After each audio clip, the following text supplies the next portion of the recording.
Hi friends, ఇవాళ మనము ఇంకో స్టోరీతో మీ ముందుకు వచ్చేసాము. ద స్టోరీ నేమ్ ఈస్ నిజమైన ధనవంతుడు, అంటే ద ట్రూలీ రిచ్ మ్యాన్. ఇది అక్బర్ బీర్బల్ మధ్య జరిగిన సంభాషణ.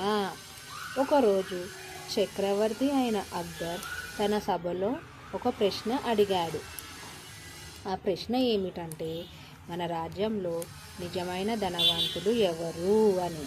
కొంతమంది ఆ సభలో ఉన్నవారు పెద్ద వ్యాపారుల పేర్లు చెప్పారు. మరికొందరు భూములు ఎక్కువగా ఉన్నవారి పేర్లు చెప్పారు. అప్పుడు అక్బర్ బీర్బల్ వైపు చూస్తూ, నీ అభిప్రాయం ఏమిటి అని అడిగాడు. బీర్బల్ ఒక వృద్ధ రైతును రాజ్యసభకు తీసుకొచ్చాడు. అక్బర్ ఆశ్చర్యపోయాడు. ఈ రైతు ధనవంతుడా? ఇతనికి ఒక పెద్ద ఇల్లు కూడా లేదు అన్నాడు. అప్పుడు బీర్బల్ నవ్వుతూ చెప్పాడు, మహారాజా, ఈ రైతు ప్రతిరోజు కష్టపడి పని చేస్తాడు. తనకి ఉన్నదానితో సంతోషంగా ఉంటాడు.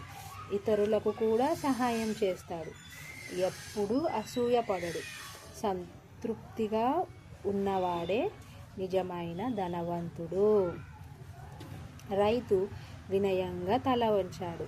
అక్బర్ బీర్బల్ మాటలను విని ఆనందించాడు.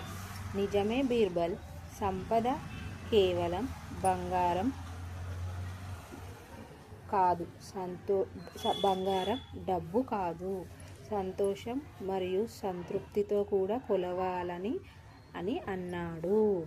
ఈ కథ నుంచి మనము తెలుసుకున్న నీతి ఏమిటంటే, సంతృప్తి ఉన్నవాడే నిజమైన ధనవంతుడు.